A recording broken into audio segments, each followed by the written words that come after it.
હાલના સમયમાં આધુનિક દવાઓની સંભવિત આડઅસરો અંગે લોકોમાં ચિંતા જોવા મળી રહી છે, ત્યારે ભારતીય પરંપરાગત ચિકિત્સા પદ્ધતિઓ તરફ લોકોનો રસ ફરી વધી રહ્યો છે.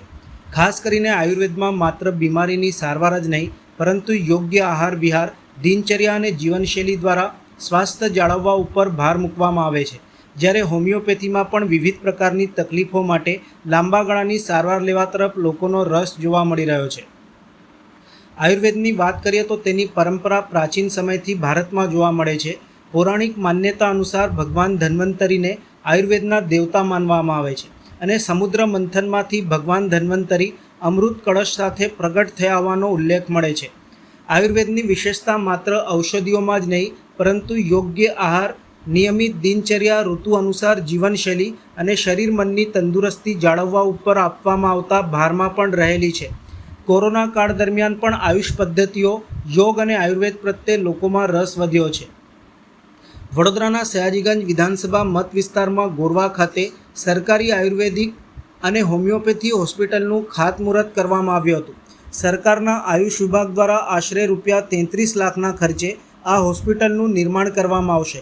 ખાતમુહૂર્ત પ્રસંગે વડોદરાના મેયર ગીતાબેન મકવાણા, દંડક વિજયભાઈ ચૌહાણ, સયાજીગંજના ધારાસભ્ય કેયુરભાઈ રોકડિયા, વિસ્તારના પૂર્વ કાઉન્સિલર રાજેશભાઈ આયરે, વોર્ડ નંબર 8ના કાઉન્સિલરો, ભાજપના કાર્યકર્તાઓ તેમજ મોટી સંખ્યામાં સ્થાનિક નગરજનો ઉપસ્થિત રહ્યા હતા. આ હોસ્પિટલ શરૂ થયા બાદ ગોરવા અને આસપાસના વિસ્તારના લોકોને આયુર્વેદિક અને હોમિયોપેથિક સારવારની સુવિધા સ્થાનિક સ્તરે ઉપલબ્ધ થશે. આયુર્વેદમાં આહાર અને વિહારને વિશેષ મહત્ત્વ આપવામાં આવે છે. શું ખાવું, કેટલું ખાવું, ક્યારે ખાવું, ઋતુ પ્રમાણે જીવનશૈલીમાં શું ફેરફાર કરવો અને નિયમિત દિનચર્યા કેવી રીતે જાળવવી, આ તમામ બાબતોને સ્વાસ્થ્યના મહત્ત્વના ભાગ તરીકે જોવામાં આવે છે. બીજી તરફ હોમિયોપેથી પણ લાંબા સમયથી ભારતમાં પ્રચલિત સારવાર પદ્ધતિ છે અને વિવિધ આરોગ્ય સમસ્યાઓ માટે લોકો તેનો વિકલ્પ તરીકે ઉપયોગ કરે છે. આ હોસ્પિટલના નિર્માણથી ગોરવા સહિત આસપાસના વિસ્તારોના લોકોને પરંપરાગત ચિકિત્સા પદ્ધતિઓની સરકારી સુવિધા નજીકમાં જ મળી રહેશે. સાથે જ આયુર્વેદના આહાર વિહાર અને સ્વસ્થ જીવનશૈલીના અભિગમને લોકો સુધી પહોંચાડવામાં પણ આ કેન્દ્ર મહત્ત્વની ભૂમિકા ભજવી શકે છે. આ રીતે વડોદરામાં આધુનિક આરોગ્ય સેવાઓની સાથે આયુર્વેદ અને હોમિયોપેથી જેવી આયુષ પદ્ધતિઓની સરકારી સુવિધામાં પણ વધારો થશે.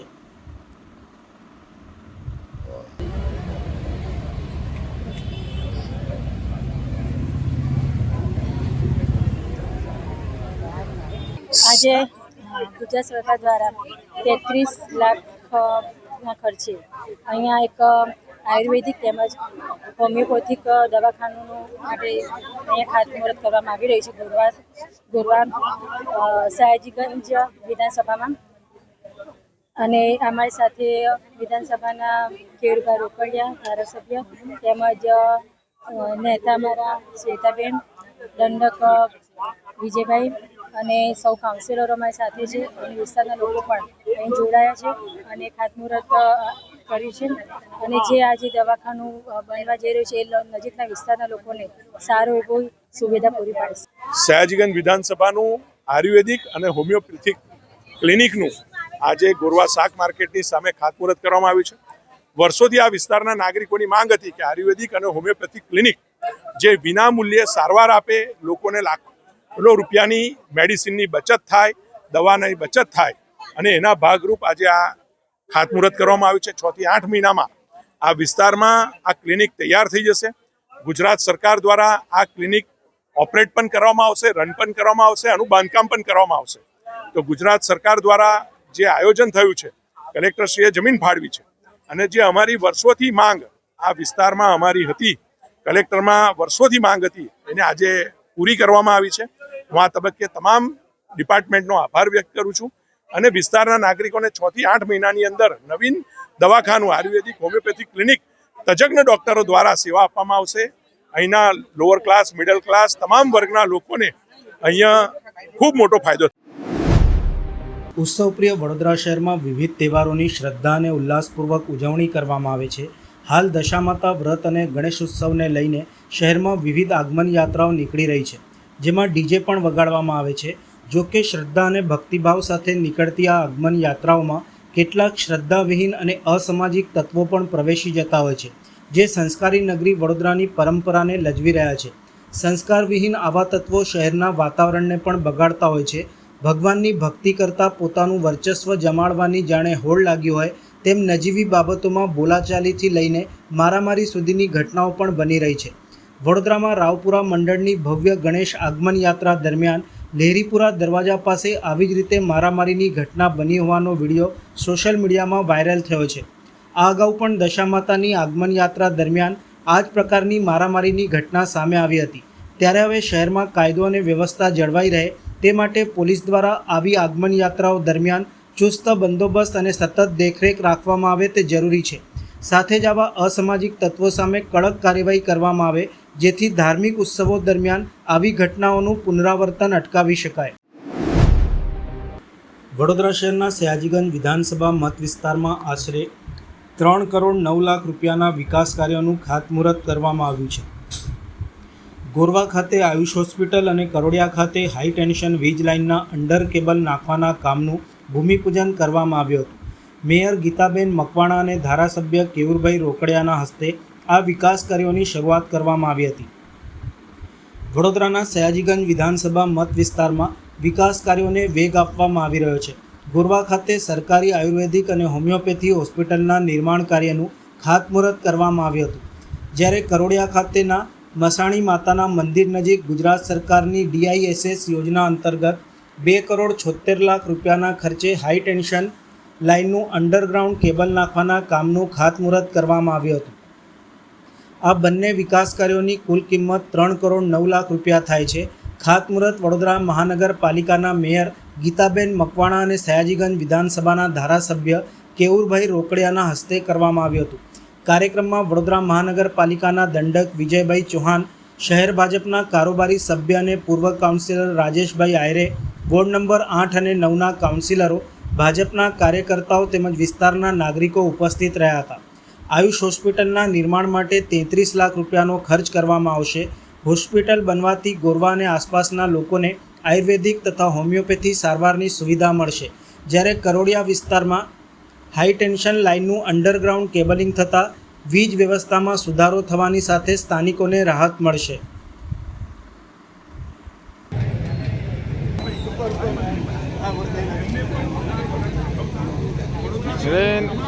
જે MGVCL ડિપાર્ટમેન્ટ દ્વારા કરોડિયા મધુનગર 4 રસ્તા કેનાલથી લઈને વૃંદાવન 4 રસ્તા અને મસાણી માતાના મંદિરથી લઈને રેલવે ફાટક સુધી જે રોડ મુખ્ય રસ્તો બનાવવામાં આવી રહ્યો છે. 24 મીટરમાંથી 13 મીટરનો રોડ બનાવવામાં આવી રહ્યો છે, RCC રોડ. ત્યારે એમને રજૂઆત કરતા કે એમાં હાઈ ટેન્શન લાઇન તમારી બધી જે ST લાઇનો છે, જે ટ્રાન્સફોર્મર સુધી વીજ સપ્લાય પહોંચાડે છે, એ નડી રહી છે. એમને તાત્કાલિક ગણતરીના દિવસોમાં મંજૂરી આપીને 2.76 કરોડના કામની શરૂઆત એ આજથી કરવામાં આવી છે. આ તમામ ઓવરહેડ નેટવર્ક હવે અંડરગ્રાઉન્ડ થવાનું છે. એનાથી આ વિસ્તારોને કેબલ ફ્રી કરોડિયા આ દિશાની અંદર અગ્રેસર બનવાનું છે. એની સાથે ગુજરાત સરકારે પણ હાલમાં વડોદરા શહેરની તમામ LT લાઈનો એટલે કે ટ્રાન્સફોર્મરથી સોસાયટીઓમાં ઘર સુધી પહોંચાડતી જે લાઈન છે એ તમામ લાઈનો પણ અંડરગ્રાઉન્ડ કરવાની સૈદ્ધાંતિક મંજૂરી 2000 જેટલા કરોડના ખર્ચે ગુજરાત સરકાર દ્વારા આપવામાં આવી છે અને એના ટેન્ડર પ્રોસેસ પણ ચાલુ થયા છે. ત્યારે આ તબક્કે હું ગુજરાત સરકારનો, માનનીય મુખ્યમંત્રી ભૂપેન્દ્રભાઈ પટેલનો, નાયબ મુખ્યમંત્રી હર્ષભાઈ સંઘવીનો આ તબક્કે હું વિશેષ આભાર વ્યક્ત કરું છું. આગામી દિવસોમાં જ્યારે 2 થી 2.5-3 વર્ષમાં પણ જ્યારે તમામ સોસાયટીઓની લાઈન પણ અંડરગ્રાઉન્ડ થશે તો વડોદરા શહેરની સુરત શકલ એ બદલાવાની છે એવો મને ચોક્કસ વિશ્વાસ છે. છોટાઉદેપુરના કીડી ઘોઘાદેવ પ્રાથમિક શાળામાં વિશ્વ આદિવાસી દિવસ અંતર્ગત ભવ્ય ઉજવણી કરવામાં આવી હતી. IFS મહેન્દ્રસિંહ રાઠવા મુખ્ય અતિથિ તરીકે આ પ્રસંગે ઉપસ્થિત રહ્યા હતા. આદિવાસીઓના પારંપરિક વાજિંત્રો, મોટલા ઢોલ અને મોટલા પિહાના મધુર તાલે સમગ્ર વાતાવરણ ગુંજી ઉઠ્યું હતું. પરંપરાગત સંગીતના તાલે સૌ કોઈ ઝૂમી ઉઠ્યા હતા અને પોતાની સાંસ્કૃતિક ધરોહરને ગર્વભેર ઉજવી હતી. આ કાર્યક્રમ બાદ ધરતી પ્રદૂષણ મુક્ત અને લીલી રહે તે માટે શાળા પરિસરમાં વૃક્ષારોપણ કરવામાં આવ્યું હતું. તમારી જેમ ત્યારે અમને પાઘડી બાંધવા વાળા કોઈ હતા નહીં. આજે તમે વિદ્યાર્થીઓને આજરોજ છોટાઉદેપુર તાલુકાના કીડી ઘોઘાદેવ પ્રાથમિક શાળામાં જે આદિવાસી કાર્યક્રમ આજે કરવામાં આવ્યો છે. આવતીકાલે 9મી તારીખે હતો, પણ આજે આગોતરા અમે આ આદિવાસી કાર્યક્રમ ઉજવી રહ્યા છે. આજે અમારા બાપ દાદા જે આદિવાસીની સંસ્કૃતિ ગુમાવી જાય એના હિસાબે અમે આ કાર્યક્રમ કરી રહ્યા છે. અને અમારા આદિવાસીનો કોઈ હક નિર્વાહ ના થાય એ જળવાઈ રહે બાપ દાદાનું, એ હિસાબે અમે આદિવાસીના કાર્યક્રમ ચાલુ કર્યા છે. અને અમે આદિવાસી છીએ એટલે અમે છીએ. મારું નામ સિંહભાઈ રાઠવા. નમસ્કાર. આજ રોજ વિશ્વ આદિવાસી દિવસ એની ઉજવણી આજે કીડી ઘોઘાદેવ પ્રાથમિક શાળા બીએમસી પ્રાથમિક શાળા ખાતે થઈ રહી છે. અને મારી સાથે મહેન્દ્રસિંહભાઈ સાહેબ પણ ઉપસ્થિત છે, તેમજ ગોપાલભાઈ સાહેબ, વાલસિંહભાઈ સાહેબ, આ તમામ લોકો અહીંયા આગળ ઉપસ્થિત હતા. અને અહીંયા આગળ જે વિદ્યાર્થીઓ સાથે ગામના લોકોએ પણ પોતાના પરંપરાગત વેશભૂષા સાથે અહીંયા આગળ આવીને ખૂબ જ સારા સુંદર નાચગાન સાથે પોતાની પરંપરાગત બિયા અને વાંસળી સાથે નૃત્ય કર્યા. અને એ લોકોએ આજે બતાવ્યું કે અમારી સંસ્કૃતિ, અમારી પરંપરા, અમારા રીત રિવાજ એ આજે પણ અકબંધ છે. અને આવનારા દિવસોમાં પણ, આવનારા વર્ષોમાં પણ અમારા આ જ રીતે અમારી પરંપરા અને સંસ્કૃતિ જળવાતી રહેશે એવા નિયમ પણ લીધા. અને લોકોએ ખૂબ જ આનંદ સાથે વિશ્વ આદિવાસી દિવસની ઉજવણી. આજે અષાઢ મહિનાના વદ પક્ષની એકાદશી છે, જેનું નામ કામિકા એકાદશી છે. પુરાણોમાં ઉલ્લેખ કરવામાં આવ્યો છે કે આ તિથિએ ભગવાન વિષ્ણુની પૂજાને વ્રત કરવાથી મનોકામનાઓ પૂર્ણ થાય છે. અષાઢ મહિનાના વદ પક્ષમાં આવતી આ એકાદશીએ ભગવાન વિષ્ણુને તુલસી પાન ચડાવવાથી જાણે અજાણે થયેલા પાપ દૂર થઈ જાય છે. આ દિવસે તીર્થસ્થાન અને દાન કરવાથી અનેક ગણું પુણ્ય ફળ મળે છે.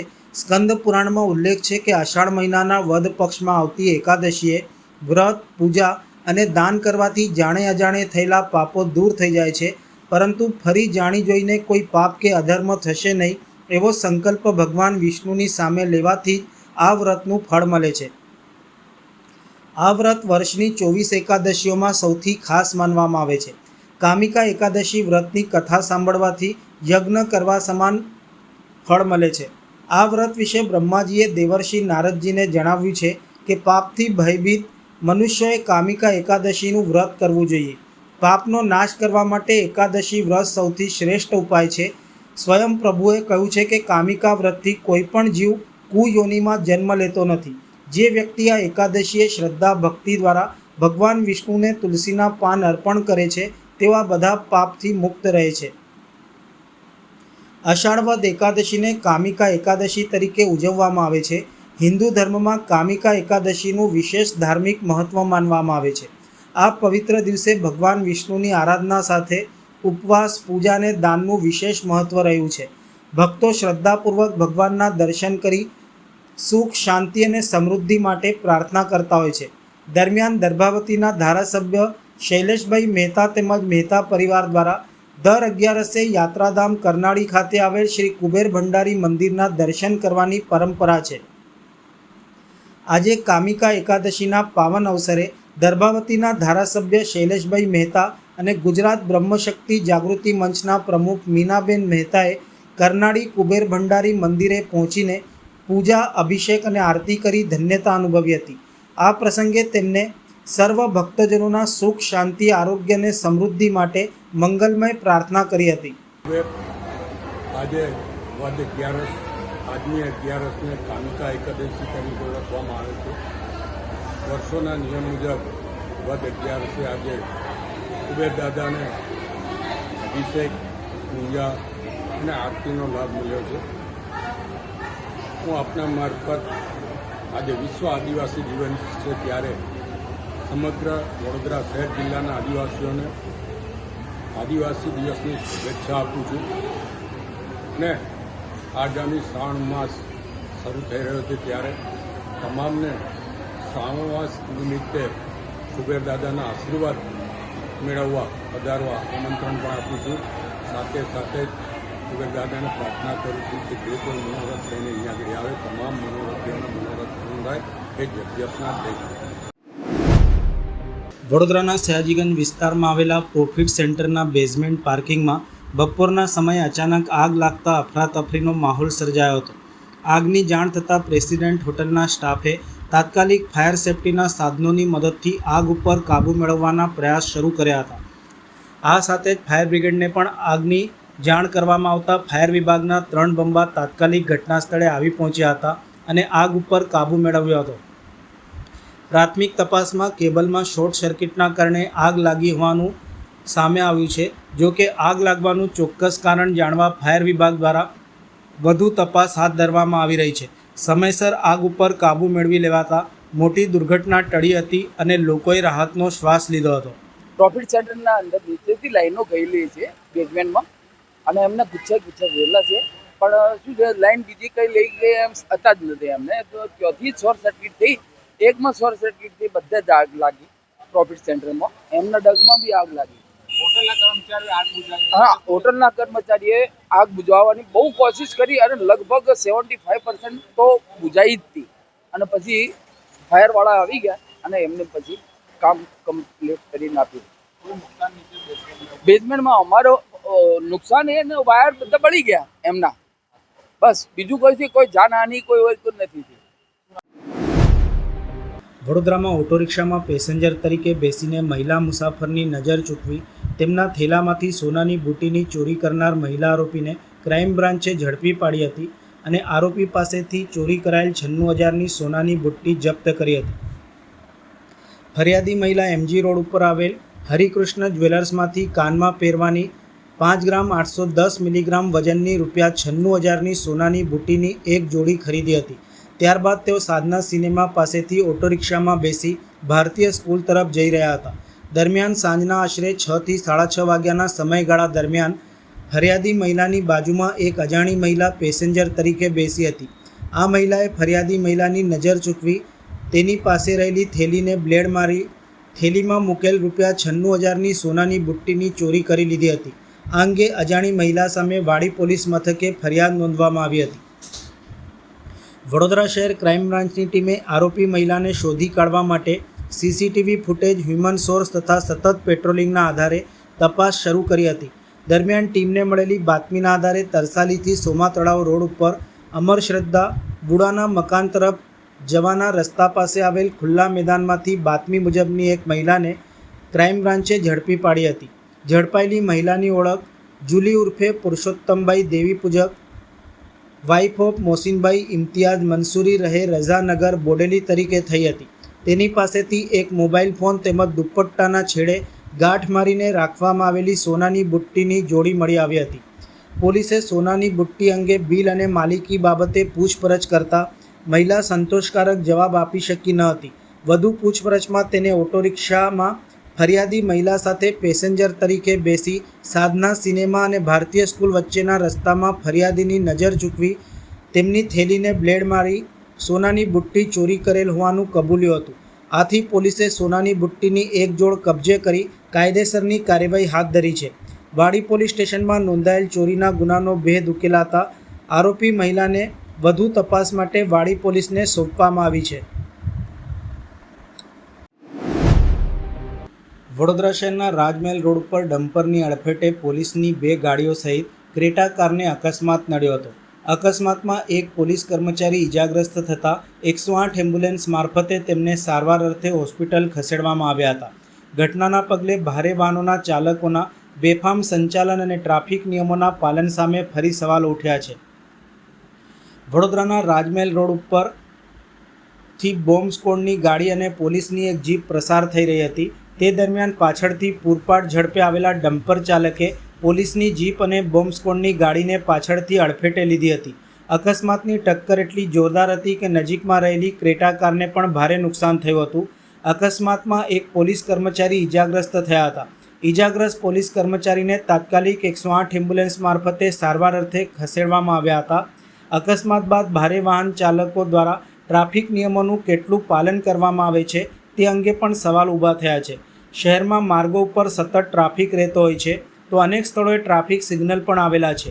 આવી સ્થિતિમાં ડમ્પર અને અન્ય ભારે વાહનોના ચાલકોએ નિયત ઝડપ મર્યાદાનું પાલન કરવું, આગળના વાહનથી યોગ્ય અંતર જાળવવું અને વાહન ઉપર સંપૂર્ણ નિયંત્રણ રાખવું અગત્યનું છે. ભારે વાહનોનું કદ અને વજન સામાન્ય વાહન કરતાં વધારે હોવાથી તેની બ્રેકિંગ ડિસ્ટન્સ પણ મહત્ત્વની બને છે. જો ચાલક બેફામ ઝડપે વાહન હંકારે અને આગળના વાહનથી પૂરતું અંતર ન રાખે તો અચાનક બ્રેક માર્યા બાદ પણ વાહન સમયસર અટકવું મુશ્કેલ બની શકે છે. પરિણામે એક વાહનને બચાવવાની કોશિશમાં અનેક વાહનોને અકસ્માતનો ભોગ બનવો પડે છે.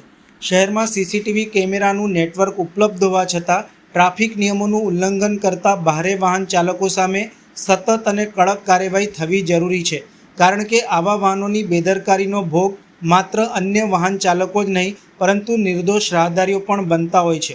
અકસ્માતમાં ક્રેટા કારને થયેલા નુકસાનને લઈને કાર માલિક પ્રિયાંકભાઈએ ભારે રોષ વ્યક્ત કર્યો હતો. તેમણે ભારે વાહનોના કારણે બનતા અકસ્માતોને અટકાવવા તંત્ર દ્વારા યોગ્ય નિયમો બનાવવાની અને તેનું કડક પાલન કરવાની માંગ કરી હતી. સમગ્ર અકસ્માતના મામલે પોલીસે કાર્યવાહી હાથ ધરી છે. ડમ્પર ચાલક સામે નિયમ મુજબની કાયદેસરની કાર્યવાહી કરવા તેમજ અકસ્માતની સમગ્ર ઘટનાની તપાસ હાથ ધરવામાં આવી છે. ડમ્પરના લીધે એક આખી પોલીસની વાહન નુકસાનમાં ગઈ છે અને પોલીસનું બીજું એક જીપ નુકસાનમાં ગઈ છે અને મારી ક્રેટા ગાડીને પાછળનું બહુ સખત નુકસાન થયું છે. વડોદરામાં આપણે જોઈ રહ્યા છીએ કે રોજના એક ડમ્પર કાં તો એક આવા મેજર એક્સિડન્ટ થઈ રહ્યા છે જેના લીધે લોકો પોતાની જાન ગુમાવી રહ્યા છે. એટલે ખરેખર એક એવો કાયદો લાવવાની જરૂર છે કે આ ડમ્પર છે કે આપણી આ જીએસઆરટીસીની બસો છે કે એ લોકોએ ખરેખર શિસ્તભંગ રીતે જે ચાલી રહ્યા છે એ બિલકુલ બંધ થવું જોઈએ. એના લીધે આમ લોકો જે પોતાની ડિસિપ્લિનમાં જે ડ્રાઇવિંગ કરે છે એ લોકોને બહુ સખત નુકસાન થઈ રહ્યું છે અને એ લોકોની જાનને બહુ ભયાનક ખતરો હોય છે. એટલે એવો કાયદો લાવવો જોઈએ કે એ લોકોનું ટાઈમ લિમિટ કરવો જોઈએ કે જ્યારે આમ લોકો જ્યારે ટ્રાફિક વધારે હોય એ ટાઈમ દરમિયાન આ ડમ્પર લોકોનો એટલીસ્ટ એ લોકોની મૂવમેન્ટ રિસ્ટ્રિક્ટ થાય એ તો કાયદો હોવો જોઈએ. એ સિવાય આપણે જે જીએસઆરટીસીની બસો ને બધું હોય છે એ લોકોમાં બી આપણે ઘણીવાર જોયું છે કે એ લોકો કાયદાનો ભંગ કરીને ગમે તેમ બેફામ બસો ચલાવે છે. એટલે એ લોકોને બી સખત ટ્રેનિંગ આપવાની જરૂર છે જેથી કરીને આવા કોઈ ડેમેજ કે જાનહાની આપણા ભવિષ્યમાં વડોદરા શહેરમાં ના થાય. 9મી ઓગસ્ટ એટલે વિશ્વ આદિવાસી દિવસ. વર્ષ 1982માં સંયુક્ત રાષ્ટ્રસંઘ દ્વારા આદિવાસી લોકોના મુદ્દાઓ માટે એક સમિતિની રચના કરવામાં આવી હતી. આ સમિતિની પ્રથમ બેઠક એ જ વર્ષની 9મી ઓગસ્ટે મળી હતી. ત્યારબાદ વર્ષ 1992માં બ્રાઝિલના રિયો ડી જાનેરો ખાતે પૃથ્વી પરિષદનું આયોજન કરવામાં આવ્યું હતું, જેમાં 68 જેટલા દેશોના આશરે 400 આદિવાસી આગેવાનોએ ભાગ લીધો હતો અને આદિવાસી સમાજ તથા પ્રકૃતિના સંરક્ષણ માટે વૈશ્વિક જાગૃતિ લાવવાની અપીલ કરી હતી. તેના અનુસંધાને સંયુક્ત રાષ્ટ્ર સંઘના અધિવેશનમાં વર્ષ 1993થી દર વર્ષની 9મી ઓગસ્ટે વિશ્વ આદિવાસી દિવસ ઉજવવાની ઘોષણા કરવામાં આવી હતી. વિશ્વ આદિવાસી દિવસ નિમિત્તે આજે વડોદરામાં દિવાળીપુરા સ્થિત કલેક્ટર કચેરી ખાતેથી ભવ્ય બાઇક રેલીનું આયોજન કરવામાં આવ્યું હતું. આ રેલીમાં આદિવાસી સમાજના મોટી સંખ્યામાં લોકો જોડાયા હતા. બાઇક રેલી શહેરના વિવિધ વિસ્તારોમાંથી પ્રસાર થઈ હતી. આ દરમિયાન સમાજના લોકો દ્વારા વિશ્વ આદિવાસી દિવસની ઉજવણી સાથે આદિવાસી સમાજની એકતા, સંસ્કૃતિ અને પરંપરાનો સંદેશ આપવામાં આવ્યો હતો. આજે 9 ઓગસ્ટ વિશ્વ આદિવાસી દિવસ છે. વિશ્વ આદિવાસી દિવસની ઉજવણી એટલે કરવામાં આવે છે કે વિશ્વમાં રહેતા આદિવાસીઓની જે જીવનશૈલી છે એ જીવનશૈલીમાં જળ, જંગલ અને જમીનને બચાવવાની કેવી રીતે, આ પ્રકૃતિને કેવી રીતે જતન કરવું, એની માટેનો સંદેશ 9 ઓગસ્ટ વિશ્વ આદિવાસી દિવસે અમે આપીએ છીએ. એની માટે જ આ રેલી 9 ઓગસ્ટના દિવસે કરવામાં આવે છે.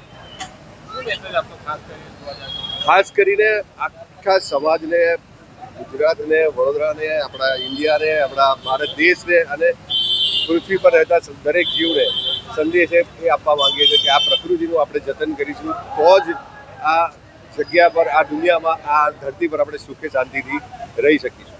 આજે ગ્લોબલ વોર્મિંગને અટકાવવા માટે કેવી રીતે આપણે શું પગલાં લેવા જોઈએ એ સંદેશ આપીશું કે જેટલા બને એટલું વધારે વૃક્ષારોપણ કરો અને જળ, જંગલ, જમીનનું જતન કરો. આજે વિશ્વ આદિવાસી દિવસ નિમિત્તે વડોદરામાં વસતા આદિવાસી સમાજ દ્વારા કલેક્ટર કચેરીથી બાઇક રેલીનું આયોજન કરવામાં આવેલ છે. આ બાઇક રેલી વૃંદાવન 4 રસ્તા સુધી જશે. ત્યારબાદ પગપાળા રેલી સ્વરૂપે કપુરાઈ સુધી આ બાઇક રેલી જશે. વિશ્વ આદિવાસી લોકોને શું મેસેજ આપશે સમાજને? જેમ તમે જાણો છો એમ આદિવાસી સમાજ એ પ્રકૃતિ પૂજક સમાજ છે. પ્રકૃતિ બચાવવા હંમેશા પ્રયત્ન કરતો સમાજ છે. પ્રકૃતિ એ જ જીવન છે એવો સંદેશ લઈ આજે અમે આ રેલી કાઢી છે. કેટલી સંખ્યામાં લોકો જોડાયા છે? અહીંયાથી બાઇક રેલી સ્વરૂપે પહેલાં જોડાશે યુવાનો, પછી ત્યારબાદ હજારોની સંખ્યામાં પગપાળા રેલીમાં લોકો જોડાશે. વિનય વસ્તુ. યુનો દ્વારા ઘોષિત 9મી ઓગસ્ટ એટલે કે વિશ્વ આદિવાસી દિવસ, આ દિવસની ઉજવણીના ભાગરૂપે ડભોઈ પંથકમાં આદિવાસી સમાજ અને વિવિધ સંગઠનો દ્વારા ભવ્ય શોભાયાત્રા સહિત વિવિધ સેવા કાર્યોનું આયોજન કરવામાં આવ્યું હતું. પરંપરાગત વેશભૂષા અને લોકનૃત્ય સાથે મોટી સંખ્યામાં લોકો શોભાયાત્રામાં જોડાયા હતા. ડભોઈમાં વિશ્વ આદિવાસી દિવસની અનોખી રીતે ઉજવણી કરવામાં આવી હતી. નાંદોદી ભાગળ સ્થિત ભગવાન બિરસા મુંડાજીની પ્રતિમાને પુષ્પહાર અર્પણ કર્યા બાદ ડીજેના તાલ સાથે ભવ્ય શોભાયાત્રા નીકળી હતી. શોભાયાત્રામાં આદિવાસી સમાજના લોકો ઉપરાંત સામાજિક અને રાજકીય આગેવાનો મોટી સંખ્યામાં જોડાયા હતા. આદિવાસી સમાજની પરંપરાગત વેશભૂષા તેમજ લોકનૃત્ય શોભાયાત્રામાં ખાસ આકર્ષણનું કેન્દ્ર બન્યા હતા. નાંદોદી ભાગોળથી શરૂ થયેલી આ શોભાયાત્રા બાબા સાહેબ આંબેડકર ચોક, વડોદરી ભાગોળ અને સરદાર પટેલ પ્રતિમા ટાવર સુધી સુધરાઈ ગ્રાઉન્ડ અને હીરા ભાગોળ ખાતે પૂર્ણ થઈ હતી. શોભાયાત્રા દરમિયાન આદિવાસી સમાજની એકતા, સંસ્કૃતિ અને પરંપરાને ઉજાગર કરવાનો સંદેશ આપવામાં આવ્યો હતો. આ ઉપરાંત વિવિધ સમાજો દ્વારા વૃક્ષારોપણ, દર્દીઓને ફળ વિતરણ સહિતના સેવા કાર્યો પણ યોજવામાં આવ્યા હતા. આમ ડભોઈમાં વિશ્વ આદિવાસી દિવસની ઉજવણી દરમિયાન આદિવાસી સમાજની સંસ્કૃતિ અને પરંપરાની ઝલક સાથે સમાજ સેવા અને એકતાનો સંદેશ આપવામાં આવ્યો હતો.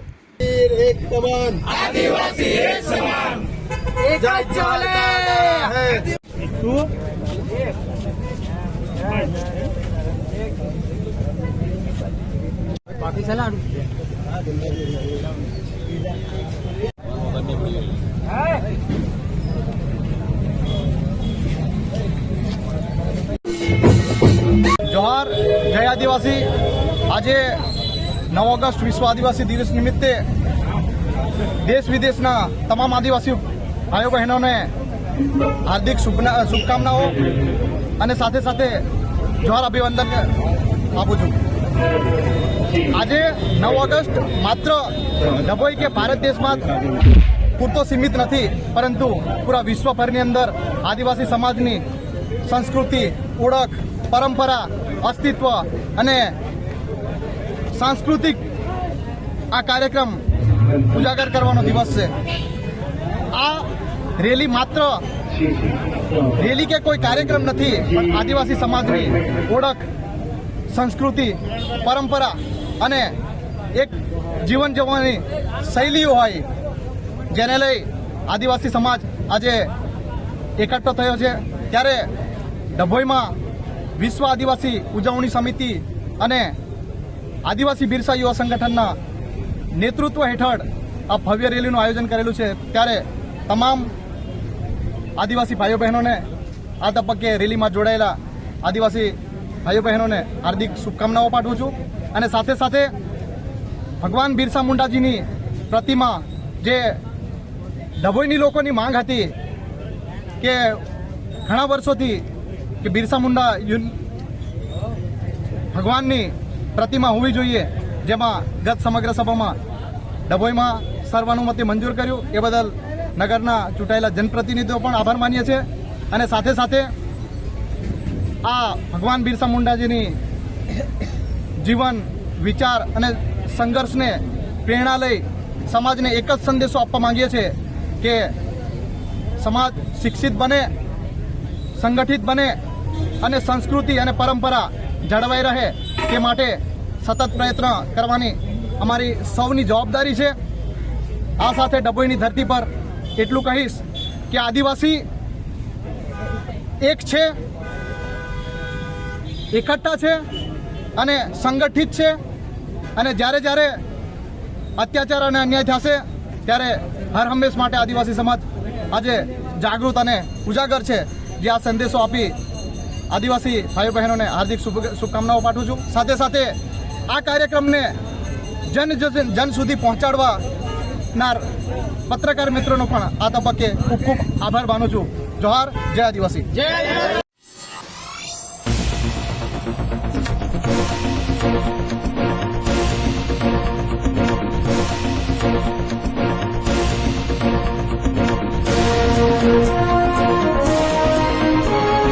Thank you.